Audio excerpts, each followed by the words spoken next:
efforts, nos prières, nos paroles. Et donc maintenant on va ouvrir nos Bibles à 2 Thessaloniciens chapitre 3. Alors nous sommes en train de voir les 2 livres de 1 et 2 Thessaloniciens. On a commencé il y a quelques mois, verset par verset, de voir ce qu'il y a dans ces 2 livres.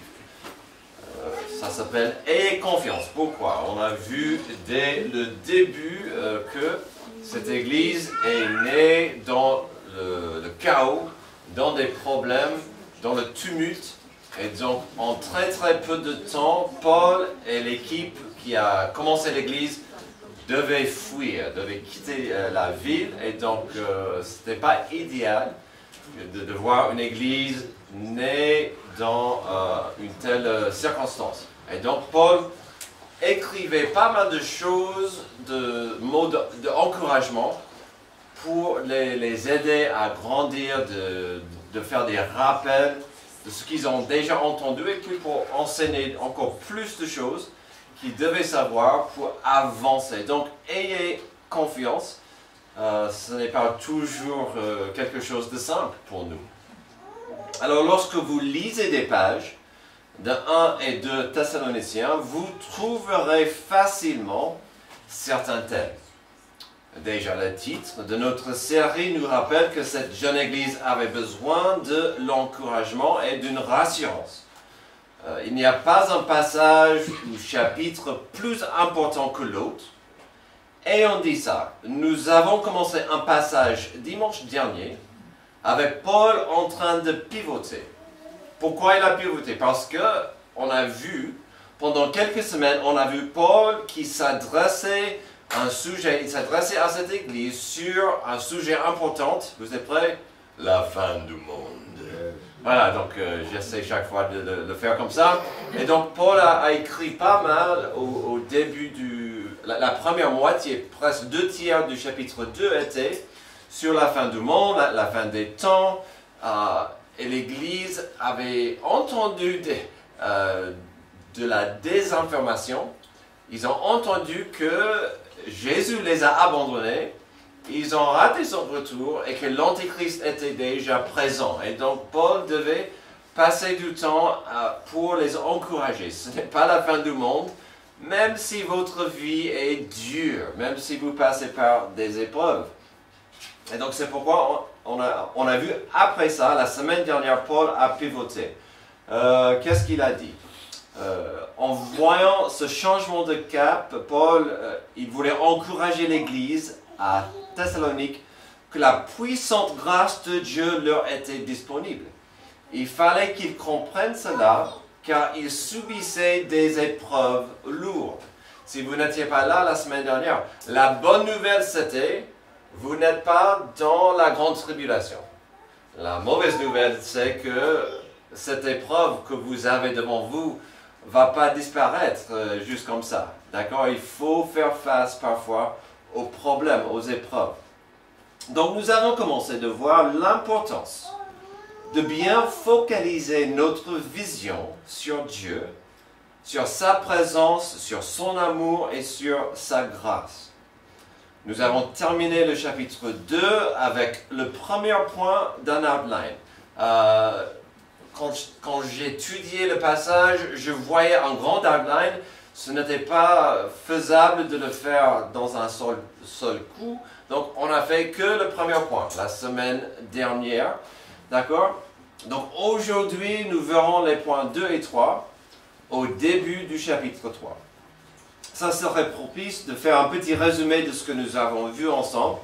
Et ensuite, on verra le développement de cette notion de la grâce de Dieu dans nos vies. Donc, on a vu la semaine dernière, Dieu peut nous aider mieux dans une épreuve lorsqu'on focalise sur.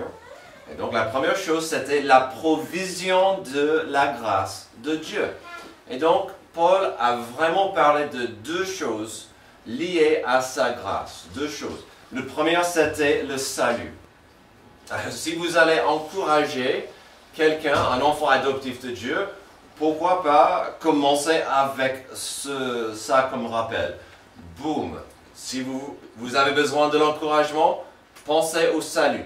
Et donc, on a vu ça, verset 13, « Quant à nous, frères et sœurs bien-aimés du Seigneur, nous devons constamment dire à Dieu toute notre reconnaissance à votre sujet, parce que Dieu vous a choisi dès le commencement pour le salut, par la sainteté que procure l'Esprit et par la foi en la vérité. C'est à cela qu'il vous a appelé par notre évangile pour que vous possédiez la gloire de notre Seigneur Jésus-Christ. C'est à cela qu'il vous a appelé par notre évangile pour que vous possédiez la gloire de notre Seigneur Jésus. Donc, il a dit, vous avez été choisis, vous êtes rachetés, vous êtes saints, vous êtes des saints, grâce à ce que le Saint-Esprit a fait en vous, parce que vous avez accepté par la foi cette vérité de qui est Jésus-Christ. Et puis, on a vu qu'on est appelé par l'Évangile de posséder la gloire de notre Seigneur. Donc, voilà, première bénédiction immense, c'est le salut de Dieu.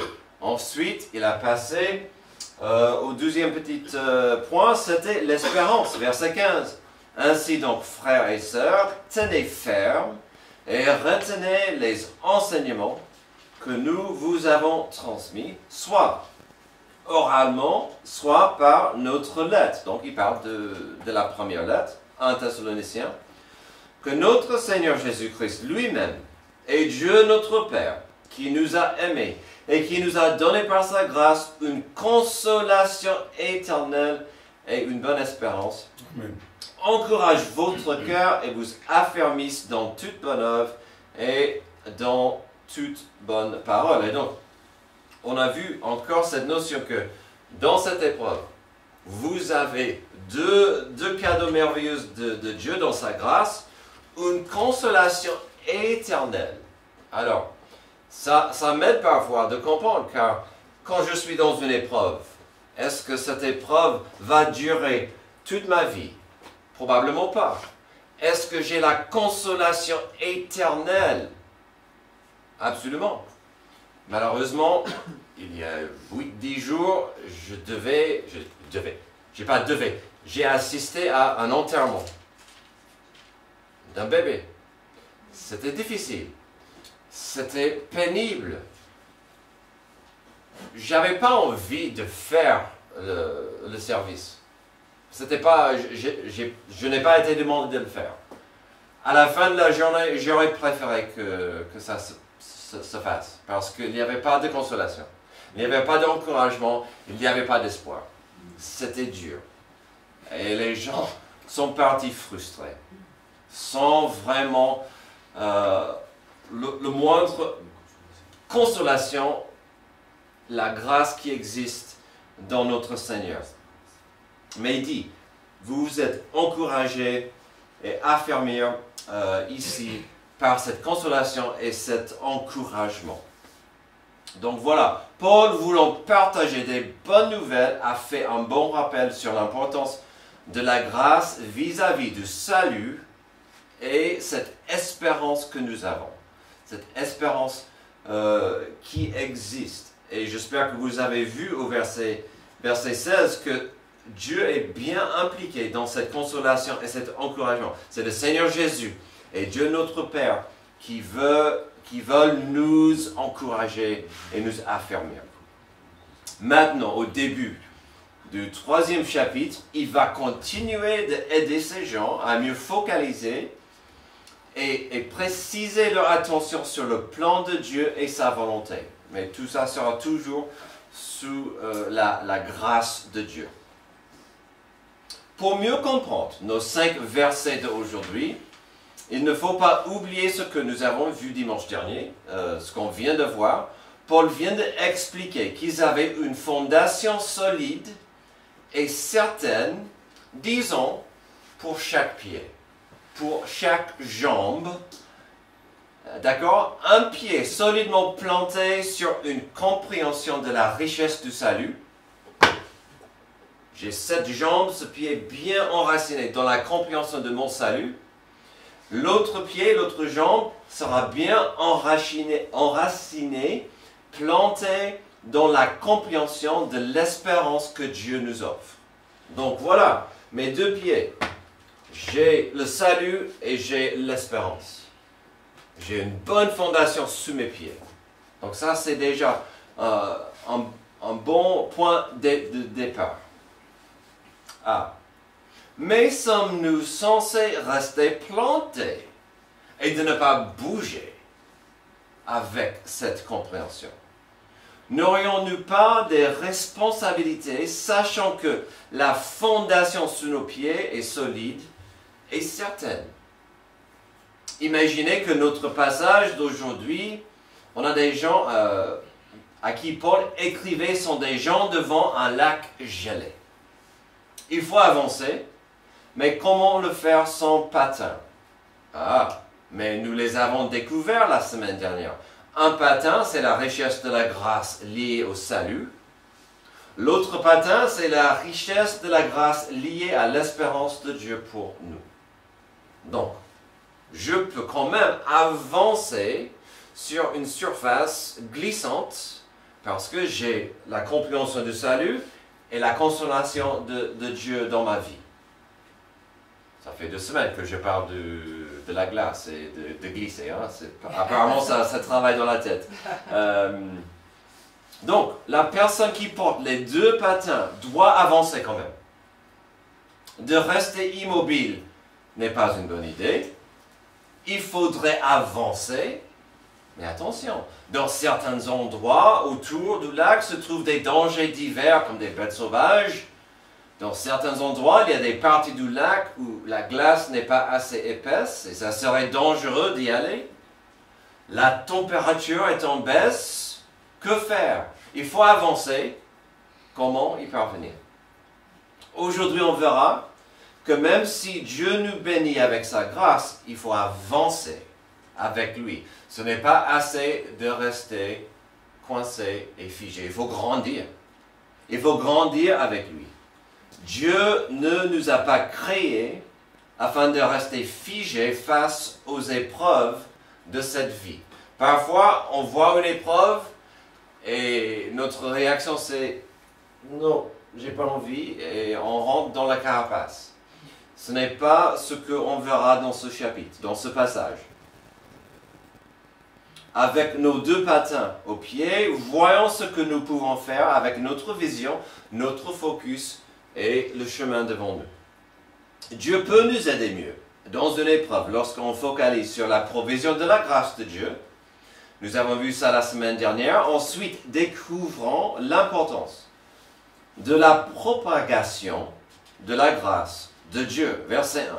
Maintenant donc, frères et sœurs, priez pour nous afin que la parole du Seigneur se propage et soit honorée comme elle est chez vous. Ici, on voit la notion, on verra la notion d'avancer, de ne pas rester figé, de ne pas rester coincé, de ne pas rester sur nos fesses, mais d'avancer. Alors, ce n'est pas un secret, sauf si vous êtes un visiteur, ce n'est pas un mystère que je suis fan de Spider-Man. Et donc, il n'est pas rare ni bizarre d'entendre de ma bouche, quand je prêche, de faire une citation fameuse de l'oncle de Peter Parker, l'oncle Ben, qui a dit « Un grand pouvoir implique des grandes responsabilités. » Amen?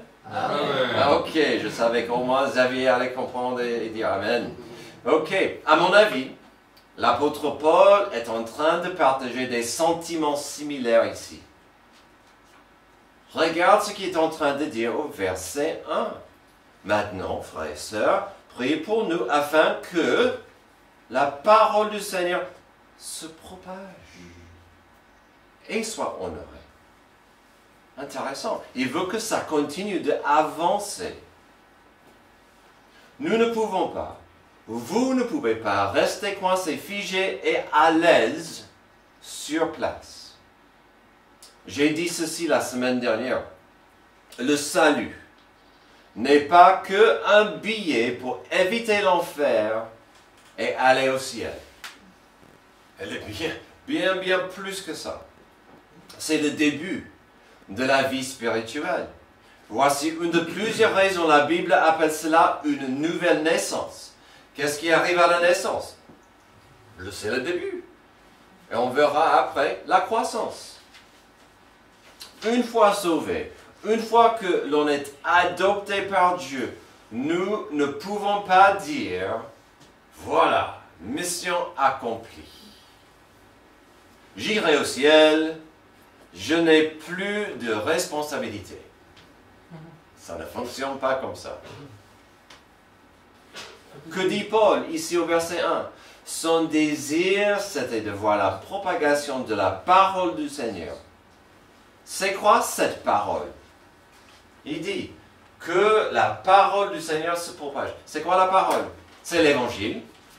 La bonne nouvelle de la parole de Dieu. C'est quoi l'évangile? La bonne nouvelle, c'est que, malheureusement, à cause du péché, on est né pécheur, on est né maudit, mais Dieu, dans son amour, ne veut pas que nous restions dans cet état de séparation, mais que nous ayons cette nouvelle vie en lui. Et donc, il nous a pourvu son salut grâce à Jésus-Christ à la croix, lui qui a pris nos péchés sur lui. S'il y a de la bonne nouvelle, si la bonne nouvelle doit grandir et se propager, c'est d'expliquer aux gens. Et on a fait référence tout à l'heure. Beaucoup de gens ne comprennent pas l'amour de Dieu. Beaucoup de gens ne comprennent pas que Jésus a pris leurs péchés sur lui. Mais ça, c'est la bonne nouvelle. Que ça continue de grandir, que ça se propage. Avant d'en voir plus sur l'importance de cette propagation, cette croissance, ne ratez pas sa demande à l'Église. Il a demandé qu'il prie pour cette propagation, de demander à Dieu pour cette croissance. N'oublions jamais l'importance de la prière. Souvent, des gens posent des questions sur la prière. Comment la prière fonctionne? Pourquoi souvent je ne reçois pas ce que je demande? À quoi ça sert de prier si Dieu sait tout? Ce sont des bonnes questions. Et souvent, il n'y a pas de réponse simple liée à la prière. Mais ce n'est pas la première fois que nous avons trouvé, et je trouve ça fascinant, ce n'est pas la première fois que nous avons trouvé l'apôtre Paul en train de demander à ces gens de prier pour lui. Vous vous rendez compte? L'apôtre Paul, probablement l'apôtre le plus grand et sage et incroyable qui était en vie. Et qu'est-ce qu'il dit? Il demande à une église naissante des jeunes chrétiens de prier pour lui et pour son équipe. Ça nous rappelle qu'on a besoin de prier pour les uns et les autres. On a besoin de prier, que la volonté de Dieu se fasse dans la vie de tout le monde. Si l'apôtre Paul disait « Priez pour moi », moi, je n'aurais pas honte de dire à vous « Priez pour moi ». Et j'espère que vous n'aurez pas honte de dire « Priez pour moi ». Cette semaine, j'ai lu ceci sur la prière et c'était un bon rappel. La prière ne consiste pas à obtenir ce que vous voulez de Dieu, mais de recevoir tout ce qu'il veut pour vous. Il y a une grande différence.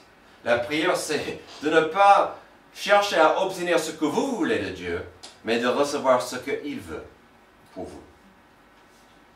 Et donc Paul dit ici qu'il faut prier pour que la parole se propage et soit honorée. Comment peut-on le faire? Il y a quelques idées qui viennent vite à l'esprit. D'abord, si vous voulez que ça arrive dans votre vie, soyez humble, soyez gérable, soyez disponible, comme nous voyons par exemple en Romains 12, 1 et 2. Je vous encourage donc, frères et sœurs, par les compassions de Dieu, à offrir votre corps comme un sacrifice vivant, saint, agréable à Dieu. Ce sera de votre part un culte raisonnable.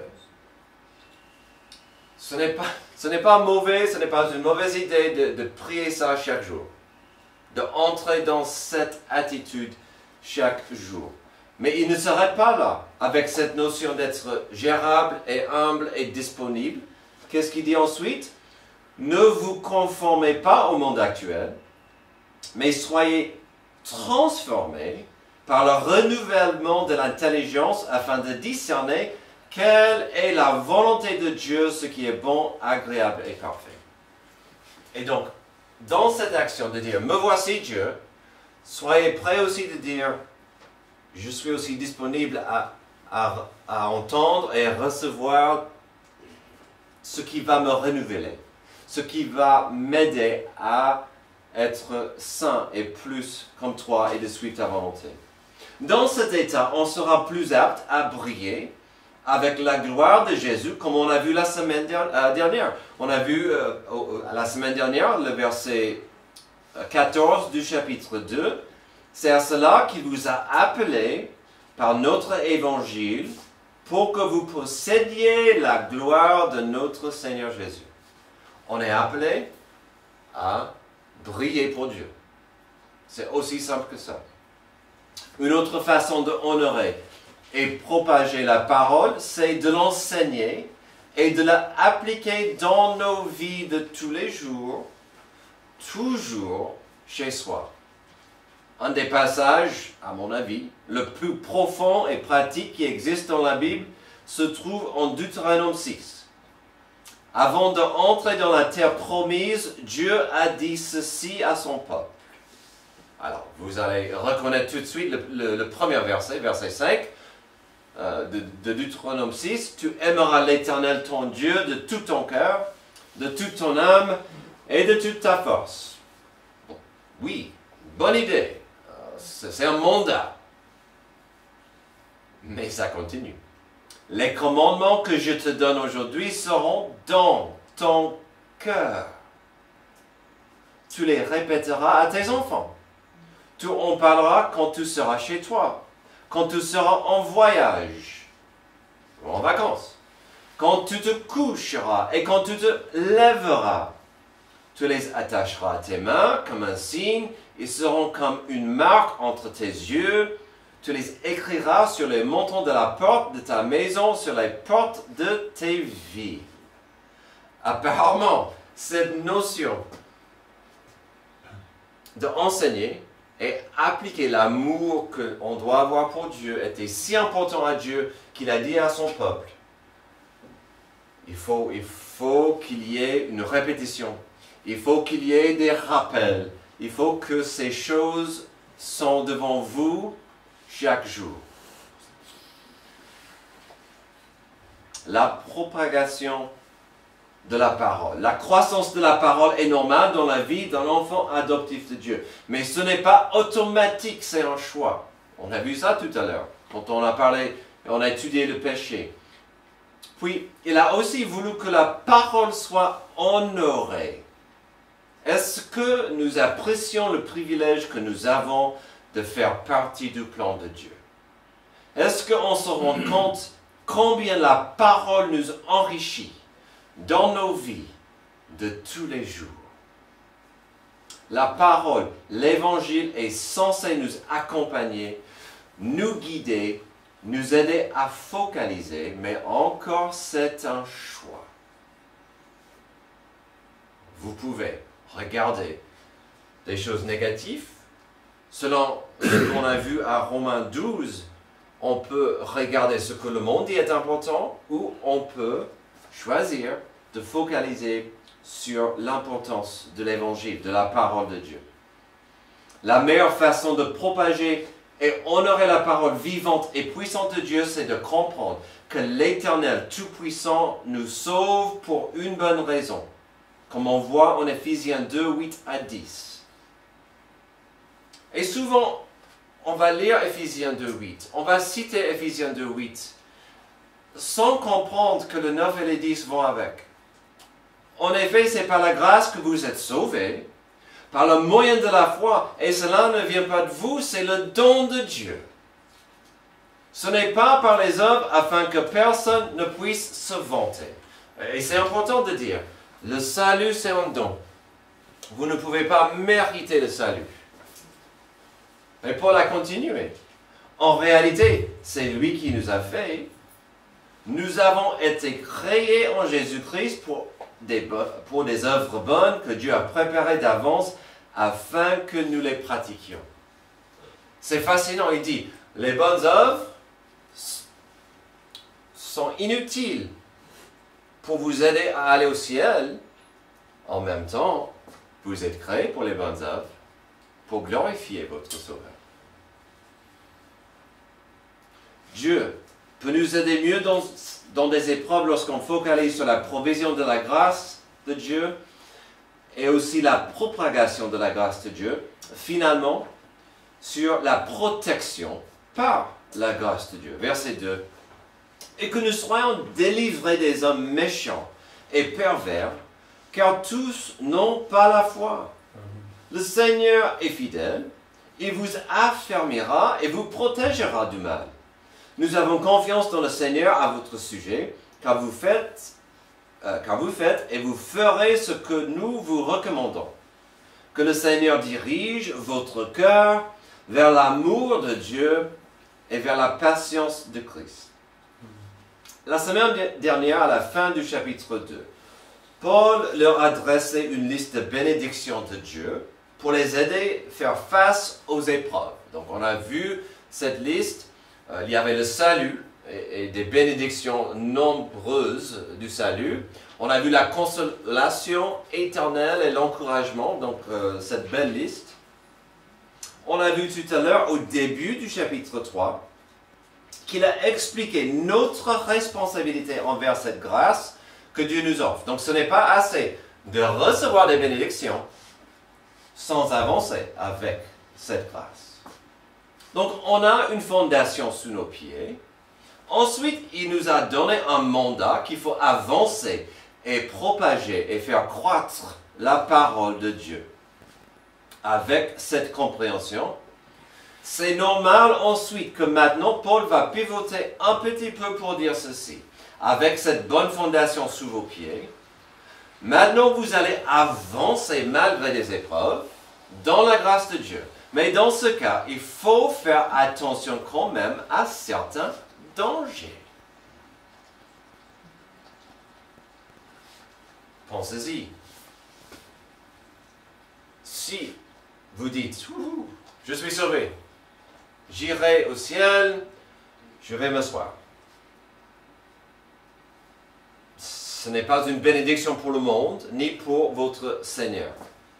Si on revient à l'image de tout à l'heure avec le pèlerin sur le lac gelé, il ne peut pas rester sur place. Il doit avancer et il peut bien avancer avec les deux patins du salut et l'espérance. Mais puisqu'il faut avancer, puisque la parole est censée grandir en nous, on doit quand même faire attention à certaines menaces autour. Alors, vous savez très bien que Paul aurait pu dresser une longue liste de menaces et dangers pour eux. Il aurait pu faire une longue liste de dangers et menaces pour nous. Mais avec cette lettre qui est assez personnelle et donc assez précise, il va parler, il va avertir du danger des gens, des personnes. C'est fascinant. Il ne mentionnera pas des tremblements de terre, pas la menace des maladies, pas des soucis d'argent, quoique la semaine dernière, peut-être on verra ce problème, pas des problèmes politiques du jour. Paul n'a pas fait une liste ici de ces problèmes-là. Il va parler des problèmes des gens. Il va parler de la nécessité de la protection de la grâce de Dieu à cause de certains individus et leur motivation. Tout à l'heure, je vous ai rappelé que c'est beau de voir Paul leur demande de l'aide dans la prière. Encore, nous trouvons Paul en train de demander à cette nouvelle église de prier pour lui, pour Silas et pour Timothée. Donc, il va parler du besoin de la protection par la grâce de Dieu. Et le premier besoin, c'est une requête de prière pour eux contre ce qu'ils subissaient à Corinthe. Je relis le verset 2. Et que nous soyons délivrés des hommes méchants et pervers, car tous n'ont pas la foi. Alors, il n'en dit pas plus que ça. Il n'a pas listé des noms, heureusement pour ces personnes. Mais l'implication, c'est que l'Église à Thessalonique savait de qui il parlait. Dans le grec, dans son langage originel, il a utilisé des mots forts, quasiment violents. Ces personnes sont vraiment méchants, pervers. En Actes, chapitre 18, il y a quelques références aux gens qui s'opposaient à Paul avec véhémence. Ces gens étaient pour Paul une vraie épine dans sa chair et étaient pour lui un vrai problème, un vrai obstacle. D'ailleurs, si vous lisez Acte 18, qui décrit et explique ce problème, vous verrez le nom de Galion. Il était le proconsul de la région. Monsieur Galion a, dans ce chapitre, a instauré éventuellement la paix. Il a restreint et opposé l'opposition contre Paul. L'histoire nous dit qu'après ça, l'évangile à Corinthe a vraiment avancé, l'Église a grandi, il y avait énormément d'élan et de progrès après ce moment-là. Je vous dis ça pour que vous voyez que ces gens étaient un vrai problème pour Paul. Et dans notre passage, qu'est-ce qu'il a fait? Il a demandé à l'église de Thessalonique de prier avec lui, pour lui, contre cette menace. Et quel était le résultat finalement de ces prières? C'est incroyable. Il a dit, priez avec moi, parce qu'on reçoit de l'opposition des gens méchants. Et en Acte 18, on voit le résultat de cette prière. Incroyable. Continuons au verset 3, car c'est là où on trouvera encore de la grâce, de la compassion et de l'amour que Paul avait pour sa famille de foi à Thessalonique. Verset 6, le Seigneur est fidèle, il vous affermira. Donc maintenant, il a dit, priez pour nous, on est attaqué par la méchanceté, le mal.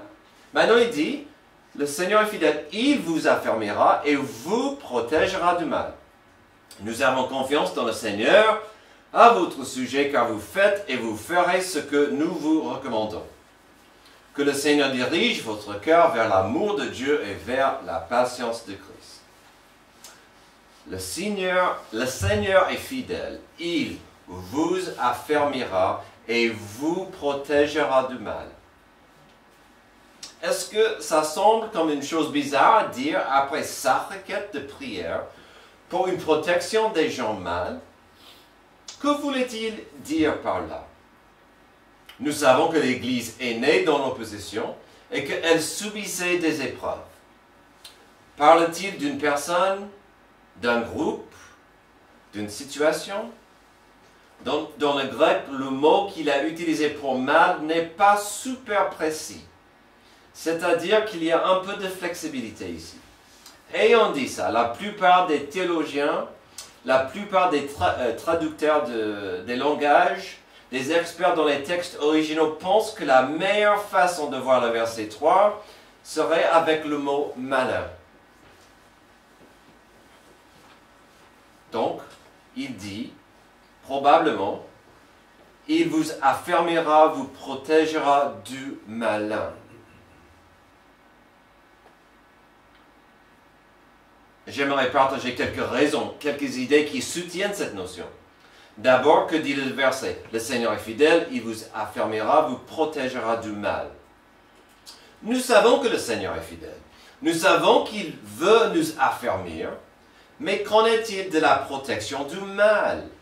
On sait bien que déjà, nous ne vivons pas dans une bulle protectrice.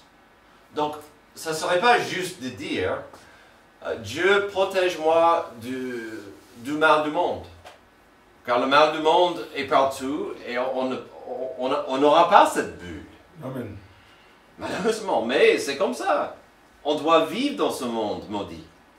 On sait bien aussi que nous ne pouvons pas éviter la présence du mal non plus, que ce soit le mal des gens autour de nous, la criminalité, des mauvais actes, le péché, ou comme on a vu tout à l'heure, le mal en nous, qui est là, notre chair, qui va courir vers le mal. Mais en même temps, que pouvons-nous faire face au malin si avec nos pieds bien enracinés dans le salut et l'espérance, et nous avançons ensuite pour la propagation de la parole de Dieu et sa volonté, devinez ce qui va se passer. Devinez qui ne sera pas content et qui va s'opposer à vous. Et donc, quelle belle prière et souhait que Dieu nous protège du malin. Le diable veut nous distraire. L'enfant adoptif de Dieu, dans la distraction, sera moins utile. S'il peut, le diable veut nous décourager. Ça arrive souvent. C'est son souhait. Et s'il peut, il veut nous détruire. Quand on comprend cela, cette prière de Paul prend plus de puissance et d'importance. Il est venu du malin. Car il veut me détruire, me décourager, me distraire. Certes, il y a deux façons de voir cette prière, cette notion. S'il parlait de la présence que du mal, ben oui, prions que Dieu nous protège de la présence du mal ou son influence dans la vie. C'est une prière magnifique et un désir honorable. À cela, j'ajouterai ce que Paul a écrit plus tard, dans 1 Corinthiens 10, 13. Aucune tentation ne vous est survenue qui n'ait été humaine. Dieu est fidèle, il ne permettra pas que vous soyez tentés au-delà de vos forces, mais avec la tentation, il préparera aussi le moyen d'en sortir afin que vous puissiez la supporter. Ou l'autre façon de le voir, c'est de demander la protection de la grâce de Dieu contre le malin. C'est là où il ne faut pas rater l'importance de 1 Pierre 5,8 qui dit « Soyez sobres, restez vigilants. Votre adversaire, le diable, rôde comme un lion rugissant, cherchant qui dévorer. Résistez-lui avec une foi inébranlable, sachant que les mêmes souffrances sont imposées à vos frères et sœurs dans le monde. » Amen. Donc, quelle belle prière. Dieu protège-nous du mal ou du malin, peu importe. J'ai besoin de toi, Dieu. J'ai besoin de toi. Que ce soit l'un ou l'autre, notre passage devient encore plus précieux. Le Seigneur, verset 3, est fidèle. Il vous affermira et vous protégera du mal. Nous avons confiance dans le Seigneur à votre sujet, car vous faites et vous ferez ce que nous vous recommandons. Que le Seigneur dirige votre cœur vers l'amour de Dieu et vers la patience de Christ. Est-ce que vous avez besoin de la protection de la grâce de Dieu? C'est une question simple, avec une réponse simple. Est-ce que j'ai besoin de la protection de la grâce de Dieu? Amen. Absolument. Elle est disponible car il dit ici, Dieu est fidèle. Mais comme il est écrit au verset 4, il faut appliquer l'enseignement de la parole. Puis comme c'est écrit au verset 5, si on va appliquer la parole, il faut aussi être ouvert et disponible à la direction que le Seigneur nous donne. Amen. Il fera cela afin que nous grandissions dans l'amour et la patience de notre Seigneur. Ce n'est pas un mystère que nous vivons dans un monde qui est déchiré, qui est maudit. Nous aurons des épreuves, nous aurons des difficultés. Parfois, souvent, ce qui nous arrive, ce n'est pas de notre faute. Où est Dieu dans ces moments-là? Où est Dieu dans cette épreuve? Paul voulait nous aider à comprendre que notre vision et ce que nous décidons de voir et de croire sera capital. Mais la décision reste à nous. En ce moment même, un énorme cyclone qui s'appelle Alfred, pas le majordome, c'est une tempête, arrive sur l'Australie. Et en pas mal d'amis là-bas, j'ai remarqué ces derniers jours avec pas mal d'intérêt ce qui se passe. L'orage est énorme. Le pays s'attend à beaucoup de problèmes, énormément de dégâts. Mais en même temps, Alfred n'était pas pressé. Il s'avance lentement. C'était fascinant pour moi de voir mes amis australiens qui voyaient la menace approcher. Ils devenaient préparés, des biens, de la nourriture, papier toilette, parce que tout le monde sait, ça c'est toujours convoité, de l'essence pour la voiture. Ils attendaient. Mais est-ce qu'il vient ou pas? Et non, il vient, il vient. C'était inévitable qu'Alfred frappe. Et ils savent que Alfred ne va pas durer à jamais. Mais c'était dur juste d'attendre. Attendre pour que ça arrive. Les 2 dernières semaines, nous avons trouvé l'apôtre Paul dans une position de encore encourager et fortifier les gens face aux épreuves. On doit focaliser sur la provision de sa grâce. Elle est notre secours, elle est notre bénédiction, notre miracle. La propagation de sa grâce, car il faut avancer. Et finalement, n'oublions jamais que la protection de la grâce de Dieu nous est disponible face au mal et le malin. Amen. Mais il faut être ouvert à l'accepter. Prions.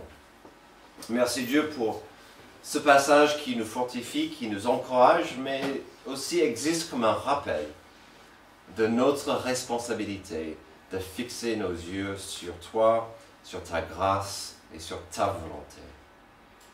Aide-nous aujourd'hui dans des épreuves, aide-nous aujourd'hui dans des difficultés, aide-nous aujourd'hui dans tout ce que nous essayons de faire afin que tu reçoives la gloire. C'est dans le nom de Jésus que j'ai prié. Amen. Amen. Levez-vous s'il vous plaît pour notre chant d'appel.